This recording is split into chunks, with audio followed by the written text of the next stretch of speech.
최근 언론에 등장하는 다이어트약 오픈런 병원들처럼요, 저한테는 효과가 있어요. 저한테 특정 약에 대한 처방전을 요구하시는 경우가 있는데요, 빠른 체중 감량만을 목표로 약을 처방하게 되면 내가 원했던 빠른 체중 감량이 이루어지는 게 아니라, 안녕하세요, 마음을 밝히는 언니 정신과 전문의 유혜진입니다.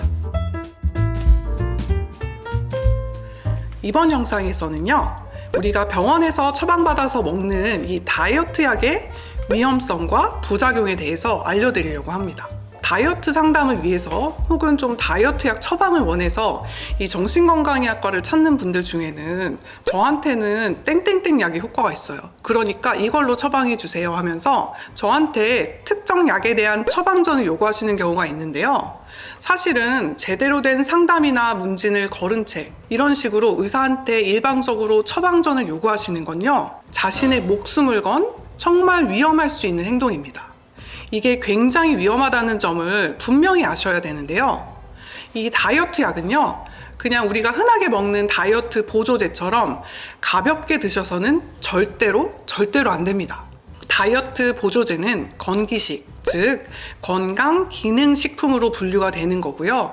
이건 비만을 치료하는 약이 아닌 이 체중 감량에 조금 도움을 줄 수 있는 그런 제품들을 말하고요. 소위 다이어트 약은요, 비만을 치료하는 이런 의학적으로 어떤 특정 기능을 하는 정말 말 그대로 약을 의미합니다.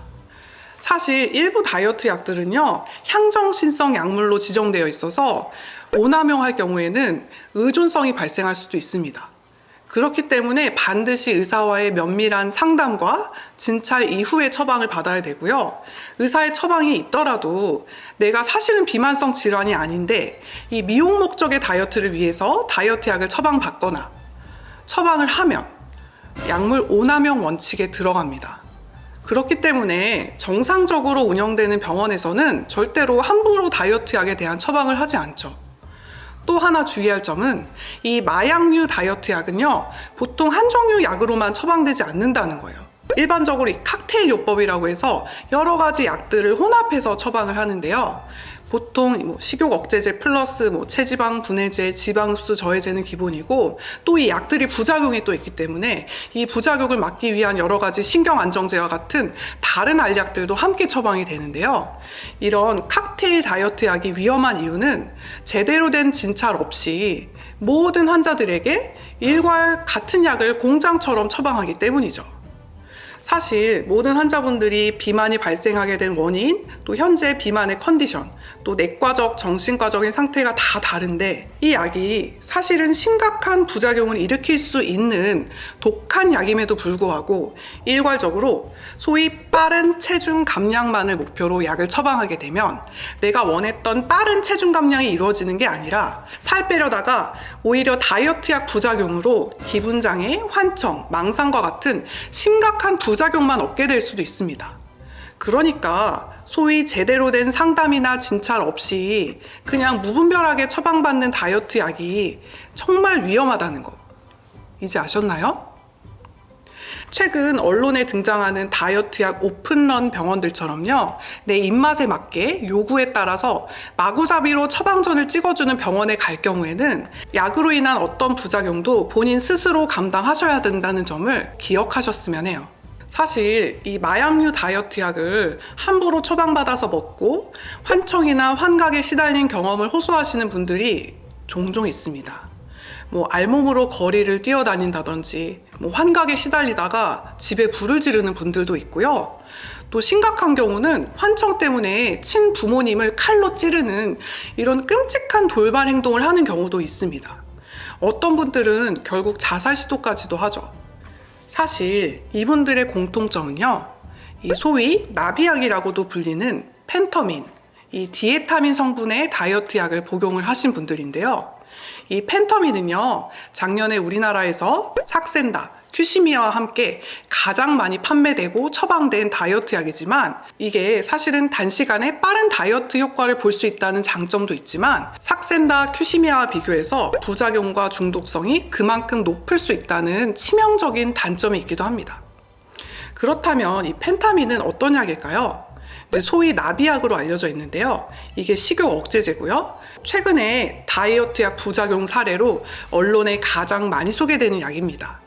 사실 이 약이라고 해도 의사의 지시하에 처방을 받아서 면밀하게 부작용이 없는지 평가하고 상담을 병행하면서 복용하는 경우에는 큰 문제가 발생할 가능성이 적지만, 이 약을 4주 이상 지속적으로 복용하거나 오남용을 하게 되면 우울증, 불안과 초조, 불면증과 같은 이런 흥분 상태와, 심각한 경우에는 이 조현병, 정신분열증이죠. 이런 조현병과 유사한 환청과 망상과 같은 이런 부작용이 나타날 가능성도 있습니다. 이 펜터민에 중독된 분들은요, 이 약을 처음 먹었을 때 먹자마자 아예 식욕이 사라지는 것 같은 엄청난 경험을 한다고 해요. 그래서 눈앞에 정말 맛있는 음식이 있는데 이게 전혀 먹고 싶지가 않대요. 이 눈앞의 음식이 아닌 그냥 그림처럼 느껴진다고 합니다. 이게 식욕이 아예 생기지가 않으니까 살은 당연히 빠지겠죠? 이런 경험이 반복되면 펜터민에 대한 심리적인 의존성이 높아집니다. 하지만 이 약은 마약류이기 때문에 내성이 필연적으로 동반이 되는데요. 이 초기에 식욕 억제, 다이어트 효과는 사라지고요. 오히려 약을 안 먹었을 때 우울감, 무기력감만 늘어나게 됩니다. 결과적으로는 같은 효과를 보기 위한 약의 복용량도 더 늘어나게 되겠죠. 이렇게 펜타민 복용량이 늘어나게 될수록 우리 몸이 느끼는 초조함, 불안감도 더 커지게 되는데요. 이때가 다이어트 부작용을 겪는 환자들이 정신건강의학과를 찾는 이런 시기이기도 합니다. 혹시 나도 모르는 사이에 펜터민에 중독이 됐다면요? 당장 끊어야 되고요. 장기적으로 대체할 수 있는 약으로 바꾸셔야 됩니다. 우선 정신건강의학과에서도 다이어트 관련된 약을 많이 처방하는데요. 소위 다이어트 병원에서 처방하는 약의 90% 이상이 정신건강의학과에서 처방하는 소위 정신과 약입니다. 하지만 우선 정신건강의학과에서 보는 환자분들은 기본적으로 뇌 기능이 건강하지 않은 분들이 많기 때문에 제가 보는 환자분들이 요구하는 경우에는 애초에 마약성 다이어트 약은 처방을 안 하고요. 오히려 상담과 기존에 치료하던 약을 조절을 해서 이런 식욕 조절과 운동 습관 관리를 도와드릴 때가 많습니다. 하지만 정말 꼭 필요한 경우도 있는데요. 그런 경우에는 날트렉손과 토피라메이트, 이 두 가지 약을 주로 처방을 하게 돼요. 이 날트렉손은 오피오이드 시스템에 작용하는 약물인데요. 우리가 음식을 먹으면 엔돌핀, 도파민과 같이 우리 뇌에서 유포리아, 즉 행복감을 주는 호르몬들이 분비가 됩니다. 그런데 이 날트렉손이라는 약은 이 오피오이드 수용체를 차단해서 우리가 음식을 먹을 때 오는 유포리아, 즉 행복감, 다행감을 좀 줄여주고요. 그렇기 때문에 음식을 먹었을 때 오는 행복감, 다행감이 줄어드니까 내가 갖고 있었던 음식에 대한 중독이 점차 개선될 수가 있는 거죠. 이 약은 또한 중독을 치료하는 약이기 때문에 중독성, 의존성이 전혀 없습니다. 또한 음식 중독 외에도요, 여러 가지 통증이나 감각 과민성을 완화하는 데도 효과가 있어요. 그래서 비만 환자분들 보면은 애초에 신체 감각이 굉장히 예민하신 경우가 많거든요. 청각, 시각, 촉각 이런 게 예민하세요.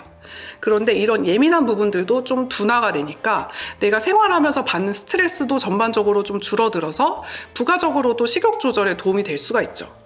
또 두 번째, 이 토피라메이트는요, 좀 직접적으로 입맛이 떨어지게 하는 효과도 있고요. 또 주로 감정 기복이 심한 환자분들이 짜증, 분노, 스트레스를 느낄 때 이런 감정에 대한 자가 치료로 폭식을 하는 경우가 많은데, 이 약은 감정 기복, 특히 예민, 짜증 이런 거를 좀 줄여주면서 애초에 폭식을 유발하는 감정 기복이 줄어들으니까 부가적으로도 식욕 조절에 도움을 받을 수가 있는 거죠. 근데 또 정신과 약을 먹으면 살이 더 찐다고 하는 편견이 많아요. 그래서 선생님, 이 정신과 약 먹어서 살찌는 거 아니에요? 저 살쪘는데 이거 이 약 때문 아니에요? 이런 질문을 많은 환자분들이 하세요. 그런데 저는 절대 아니라고 말씀드립니다. 물론 입맛이 당기는 약들이 몇 가지 있어요. 하지만 반대로 입맛을 떨어뜨리는 정신과 약도 많습니다. 그리고 혹시라도 입맛이 당기는 그런 약을 드시더라도 식사량이 애초에 많지 않으면 살이 찌지는 않습니다. 오히려 입맛이 당기는 약을 먹어도 우울증이 심한 경우에는 살이 빠지는 경우도 있거든요. 근데 주로 살이 찌게 되는 경우는 치료 초기에 이 약이 좀 입맛이 당길 수 있는 부작용이 있는 약인데, 그런 부작용을 인지하지 못하고 나도 모르게 그냥 습관적으로 먹다가 아차 하는 순간에 살이 몇 킬로가 훅 쪄버리고 사실 아직은 우울증이 다 낫지 않고 심한 상태라서 내가 내 의지로 운동을 하거나 식사 조절을 할 수 있는 그런 의지력이 충분하지 않은 상태인데, 이런 상태가 지속되면서 또 마음대로 체중 감량은 안 되고, 그러면서 체중 스트레스, 우울, 이로 인한 폭식, 이런 식의 악순환이 반복되는 경우가 많거든요. 그래서 저는 애초에 약을 처방을 할 때 체중이 늘을 만한 위험이 있는 약들은 환자분들께 미리 고지를 좀 드리고, 오히려 부작용이 좀 적응될 때까지 2-3달 정도는 철저하게 체중을 체크하면서 식사량도 조절하시도록 관리를 합니다. 그리고 대부분의 약 부작용들이요, 투약을 시작하고 한 2-3달이 지나면 적응이 되면서 없어지기 때문에 내가 설사 살이 찌는 부작용이 있는 약을 먹더라도 내가 이를 인지하고 초반에 조절을 잘하면 오히려 살이 찌지 않을 수 있습니다. 실제로 똑같이 살찌는 약을 먹어도 이 날씬한 환자분들이 뚱뚱한 환자분들보다 비율이 훨씬 많거든요. 약도 물론 체중 증가에 영향이 있을 수 있지만 80% 이상은 생활 습관적인 게 훨씬 크다는 점, 이 부분을 꼭 인지하셔야 되고, 다니는 정신과가 있으시다면 주치의 선생님과 함께 이 약의 체중 증가에 대한 상담과 생활 습관에 대한 관리를 꼭 같이 받아보시면 좋을 것 같아요. 그리고 실제로 소위 다이어트 전문 병원이라는 곳에서 체중 감량 명목으로 처방하는 약물들도요, 알아보면 90% 이상이 정신건강의학과에서 처방하는 소위 정신과 약이라는 것을 꼭 기억하셨으면 좋겠어요. 이 정신과 약이요, 잘만 사용하면 오히려 의지력을 강화시켜주고 폭식을 유발하는 거짓 식욕을 조절해줄 수 있기 때문에 잘 사용을 하면 체중 감량에 오히려 도움을 줄 수가 있습니다. 그러니까 이런 정신과 약물 치료의 전문가이신 정신건강의학과 전문의 선생님들이 부작용 없이 이런 약들을 더 잘 조절해 드릴 수가 있어요. 그리고 다이어트의 끝은 유지여터인 거 아시죠? 그래서 장기적인 스트레스 관리를 하는 게 감량한 체중을 유지하는 데 있어서 가장 중요한 포인트이기 때문에 이 점을 꼭 기억해 주시고, 살을 빼고 싶으시다면 다이어트 병원보다는 가까운 정신건강의학과에 방문해 보세요. 우리가 열심히 운동을 하고 식이 조절을 하는데도 정체기가 오는 때가 있거든요. 다이어트 약은 이럴 때 드시는 게 좋습니다. 내가 기존의 다이어트 루틴을 잘 유지하고 있는데도 체중이 5% 이상 감량이 안 되고 BMI가 25 이상 경우이거든요. 또 다이어트 약을 드실 때 주의해야 될 부작용이 있는데요, 꼭 기억하셨다가 이런 부작용이 있다면 가까운 병원을 찾아보시는 걸 추천해요. 내과적으로는 가슴이 두근거리고 맥박이 빨리 뛰게 됩니다. 입도 막 마르고요. 펜터민과 같은 소위 마약류 다이어트 약이 교감신경을 과도하게 항진시키면서 나타나는 증상인데요, 심각한 경우에는 이게 심근경색이나 부정맥으로까지 이어질 수 있기 때문에 반드시 병원에 가보셔야 합니다. 또 정신과적으로는요, 밤에 잠이 안 오고 감정 기복이 심해지고 막 충동성이 올라갈 수도 있어요. 이게 이제 마약류 다이어트 약을 먹게 되면 뇌에 신경 전달 물질이 교란되면서 이런 불면증, 충동성, 이런 증상들이 발생할 수 있는데요, 이런 부작용은 환청, 망상과 같은 심각한 부작용이 나타나기 전에 우리가 느낄 수 있는 전조 증상과도 같은 부작용이어서 여러분이 이런 증상들이 생기고 있다고 인지가 되시면 꼭 가까운 정신건강의학과에 방문하셔서 약에 대한 상담을 받아보시는 게 좋겠습니다. 마지막으로 가장 심각한 부작용인데요, 대인관계에 대한 피해의식이 생기고 환청이 들린다.